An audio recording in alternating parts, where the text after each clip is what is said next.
دوست نے اپنے دوسرے دوست سے قرض لیا اور قرض لینے کے بعد جو ٹائم تھا وہ پورا ہو گیا. اب پیسے اس نے نہیں لوٹائے. بڑی کوشش کی اس نے کہ بھائی میری رقم واپس دے دیں, اس نے نہیں دیا. اب وہ یہ کیس لے کر عدالت میں چلا گیا اور جج صاحب سے جا کر اس نے کہا کہ اس نے میرے پیسے دینے اور یہ میری رقم نہیں لوٹا رہا. جج صاحب نے کہا کہ تمہارے پاس 30 دن ہیں, ود ان 30 days تم نے اس کے پیسے واپس لوٹانے ہیں, ورنہ پھر تمہارے خلاف فیصلہ ہو جائے گا. تو وہ شخص گھر گیا. اب اس نے کیا کیا, اس نے صبح سے لے کر شام تک درود پاک پڑھنا شروع کر دیے. 1 دن 2 دن 3 دن 27 دن ہو گئے. وہ درود پڑھتا رہا اور انتظار کرتا رہا. پیسے تو تھے نہیں, تیسرے دن عدالت میں پیش ہونا تھا. 27 دن گزر گئے, 28ویں رات آ گئی. خواب میں اس کو کسی نے آواز دی کہ گھبراؤ نہیں, تمہارا قرض ادا ہو جائے گا. اگلے دن پھر درود پاک پڑھتا رہا. اب نبی پاک کی خواب میں زیارت ہوئی. آقا علیہ الصلوۃ والسلام تشریف لائے, فرمایا گھبراؤ نہیں, تمہارا قرض ادا ہو جائے گا. تم علی بن عیسیٰ وزیر کے پاس جاؤ اور اس سے کہو وہ تمہارا قرض ادا کر دے گا.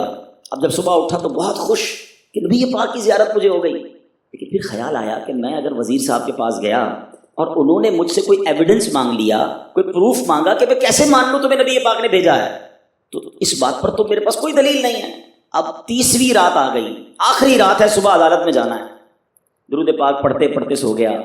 سرور کائنات علیہ الصلوۃ والسلام نے خواب میں پھر کرم فرمایا. فرمایا علی بن عیسیٰ وزیر کے پاس جاؤ, وہ تمہارا قرض ادا کر دے گا. کہ حضور میں چلا تو جاتا, مگر اگر وہ مجھ سے یہ کوئی پروف مانگتا, کوئی ایویڈنس مانگتا تو میں کیا جواب دیتا. پیارے آقا علیہ الصلوۃ والسلام نے فرمایا کہ ایسا کرو, اسے یہ کہنا کہ آپ کا ایک راز ہے جو آپ جانتے ہیں اور رب جانتا ہے, اور وہ راز یہ ہے کہ آپ روزانہ فجر کے بعد 5000 بار درود پاک پڑھتے ہیں, اور جب تک درود پاک مکمل نہیں ہوتے آپ کسی سے بات نہیں کرتے. اب جب صبح اٹھا تو بہت مطمئن کہ اب تو دلیل بھی آ گئی ہے. پہنچ گیا صبح صبح علی بن عیسیٰ وزیر کے پاس. اس کا دربار لگا ہوا ہے. اس نے پیغام بھجوایا کہ میں علی بن عیسیٰ وزیر صاحب سے اکیلے میں ملنا چاہتا ہوں, پیغام لایا ہوں. درباری نے آ کر پوچھا, وزیر صاحب پوچھ رہے ہیں کس کا پیغام لایا ہو؟ کہ میں نبی پاک علیہ الصلوۃ والسلام کا پیغام لایا. فوراً وزیر صاحب نے بلا لیا. کہا فرمائیے. کہ مجھے میرے آقا علیہ الصلوۃ والسلام نے کہا ہے کہ آپ میرا قرض ادا کر دیں. میں 3000 دینار کو مقروض ہوں. Today is the last day in the court. آج مجھے کورٹ میں پیش ہونا ہے.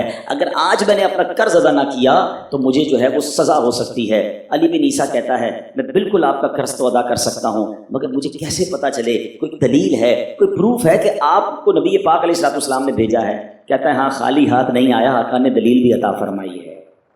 اچھا بتائیے کیا دلیل ہے؟ دلیل یہ ہے کہ آپ کا ایک راز ہے جو صرف آپ جانتے ہیں اور آپ کا رب جانتا ہے. 5000 ٹائمز ڈیلی آپ درود پاک پڑھتے ہیں فجر کے بعد, اور جب تک یہ درود پورے نہیں ہوتے آپ کسی سے بات نہیں کرتے. آپ ذرا پہلے تھوڑی دیر کے لیے امیجن کریں کہ جو وزیر 5000 بار روز درود پڑھتا ہوگا وہ عاشق رسول کیسا ہوگا.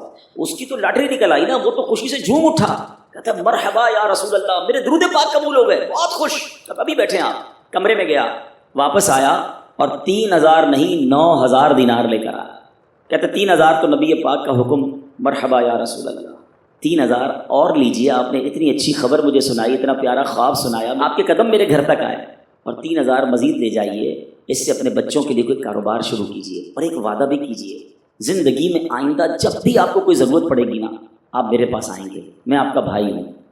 اب یہ دیوانہ بڑا خوش ہو کر عدالت پہنچا. اچھا everybody expecting over there, سب یہ سوچ رہے تھے کہ یہ اس نے آج گرفتار ہی ہونا ہے, کیونکہ تھا ہی کچھ نہیں اس کے پاس, پہلے ہی کہہ دیا تھا کہ میں کولیپس ہو گیا ہوں. اب عدالت میں جاتے ہی اس نے 3000 دینار جج صاحب کو دے دی کہ صاحب اس میرا قرضہ ادا کر دیں, میں جو ہے وہ اپنے قرضے سے بری ہونا چاہتا ہوں. جج صاحب ہوتے ہیں, انہوں نے کہا قرضہ تو ادا کر دیں گے, پہلے بتاؤ پیسے لائے کدھر سے ہو؟ تم تو کہتے تھے پیسے نہیں تھے تمہارے پاس, اتنی بڑی رقم کیسے انتظام کی؟ اب بھری عدالت میں گویا اس نے زبان حال سے یہ کہا کہ اتنا دیا سرکار نے مجھ کو, اتنی میری اوقات نہیں, یہ تو کرم ہے ان کا, ورنہ مجھ میں تو ایسی بات نہیں. اب اس نے بھری عدالت میں پورا واقعہ سنایا کہ میں نے تو کچھ نہیں کیا, آقا خواب میں تشریف لائے, میں وزیر صاحب کے پاس گیا, انہوں نے یہ پیسے دیے. سنو اس زمانے کے جج بھی کیسے ہوتے تھے. وہ جج دوران عدالت اپنے کرسی سے اٹھ کر کمرے میں چلا گیا. تھوڑی دیر بعد جج صاحب واپس آئے اور 3000 دینار اس کے ہاتھ میں دیتے ہیں. کیا سارا ثواب علی بن عیسیٰ لے جائے گا؟ میں بھی تو آقا کا امتی ہوں, تمہارا قرضہ میں ادا کرتا ہوں. اچھا اب جس نے کیس کیا تھا, سبحان اللہ, کیا ماحول تھا, کیا انداز تھا, کیا دل تھے, وہ بھی تو دیکھ رہا ہے, کہتا ہے میں بھی تو آقا کا امتی ہوں, رکے رکے ذرا کاغذ قلم دیجئے, بندے کو میں قرضہ ہی معاف کر دیتا ہوں. اچھا قرضہ ہو گیا معاف. اب جو 3,000 جج صاحب نے دیے تھے وہ بندہ کہتا ہے جج صاحب ہوں واپس لے لو, میرا تو قرضہ ہی ادا ہو گیا. جج صاحب کہتے ہیں جو پیسے آقا کے نام پر نکال دیے میں نے واپس نہیں لینے, یہ سارے تم ہی لے جاؤ. اب یہ 12,000 دینار لے کر یہ عاشق رسول جھومتا ہوا اپنے گھر پر جا رہا ہے. اے میرے پیارے اسلامی بھائیوں, ایک رات پہلے ایک سنگل پینی اس کے پاس نہیں ہے, اور اگلے دن 12,000 دینار ہیں.